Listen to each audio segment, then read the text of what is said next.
Welcome back to the Breahead Arena in Glasgow, where we're between matches here. Britain having won the first one through James Ward, but it had everything in it, not least cramping and illness.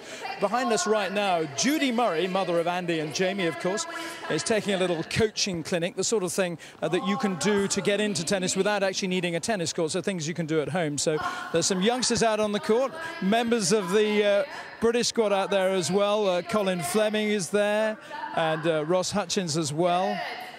And one or two of the other figures, and Judy Murray is running this little coaching clinic. It's good to see this, actually, Jeremy, isn't it? And I guess that, you know, if it's fun, people are going to want to do it.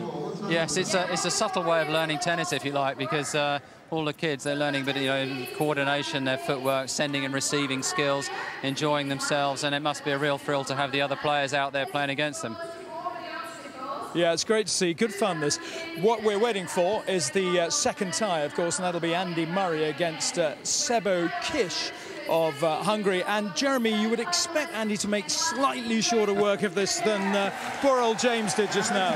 Well, you would. I mean, it's one of these sort of fairy tale stories, isn't it? I mean, Sebo Kish hasn't played a competitive match really for the last 3 years, and you know, retired in 2008 from the tour, and now I understand is studying law. Yeah. So, I mean, what are you saying to his professor about, you know, coming to have a weekend off? Do you mind if I leave my dissertation alone? I've got to play against one of the world's best tennis players. Yeah. It's nice for him to come out and do that.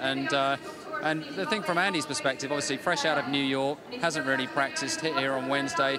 No doubt there'll be a little bit of residual fatigue. Walking into a situation when he has no idea about the guy he's playing. No, exactly. But one of his best qualities, I think, Andy, is, you know, he will try and work his opponent out in the first few games of the match. That's what he's very good at doing. Yeah. And he likes playing left-handers, so we'll see what happens. Absolutely. Well, Jamie is the only Murray member of the family who's not here.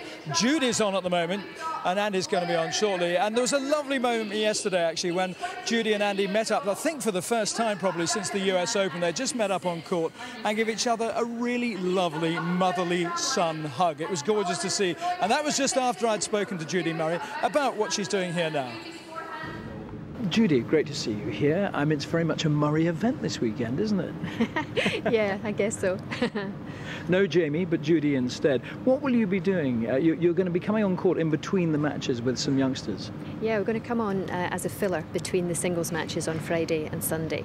And we've set up a number of kind of skill-building stations that are great fun, very simple to do, but activities where you don't need a court, things that could be done at home or in the garden using kind of chairs and pieces of rope for a net. So it's really showing everybody that's in the crowd that you can actually play tennis at home, and hopefully giving them a lot of ideas of things that they could do with their own children or grandchildren or older brothers and sisters. I suppose the essence of all these sort of things is that they have to be fun.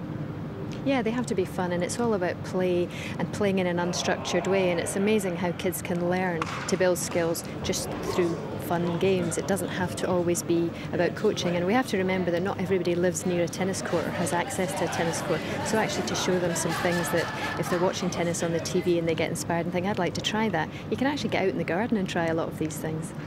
A little bit about Andy, who has had a fantastic year. Okay, he hasn't quite got that Grand Slam yet, but as he said, if you measured everything on Grand Slams, it would look like he's had a terrible career, but it's been a great year for him, hasn't it?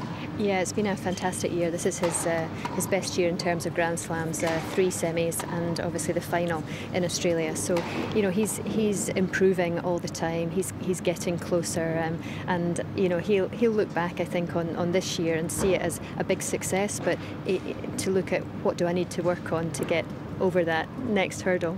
How much of an involvement do you have with Andy's tennis? I mean, do you have conversations with him? Do you go out and do coaching sessions with him at all? Maybe no. He does with you. I don't go out and do coaching sessions with him anymore. That's been a long time since I did that. But yeah, I'm always around in the background there to listen and to support and to help him in whatever way that he needs it. But he's a very smart player, and he's 24 years old now, so he's got a real good feel, I think, for what he needs to do.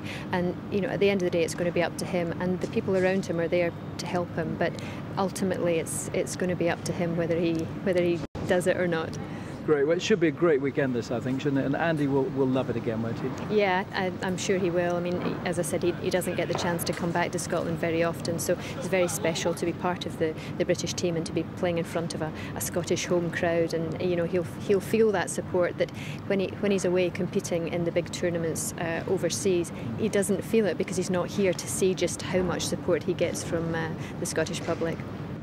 Judy Murray talking to me yesterday. And Jeremy, just explain some of the things that are going on here, because the point Judy was making is this is stuff you don't need a tennis court for. You could do it in your backyard or wherever.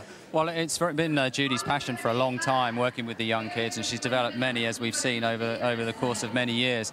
And I think the thing that's important about this is that it doesn't take a tennis court necessarily. You've got a couple of chairs here with a piece of string across. Ollie Golding a minute ago was playing with a biscuit tin and a racket, and they've got a softball.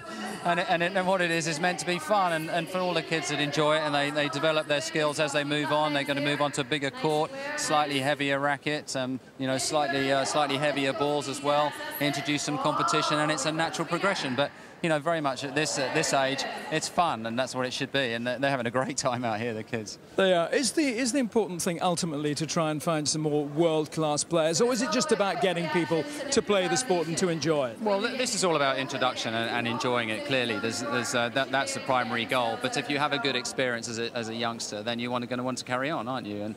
And that's the whole intent of it. But it's about mass participation, yeah, and getting lots of kids playing, and you know, obviously introducing it into the school, which has been done on a sort of a national scale. Absolutely. A lot of smiles out there, as you say, and it's very good to see indeed. So this is Judy Murray taking centre stage at the moment, but we're waiting for son Andy to take centre stage when he takes on Sebo Kish of Hungary to try and put Great Britain to lava in this Davis Cup tie.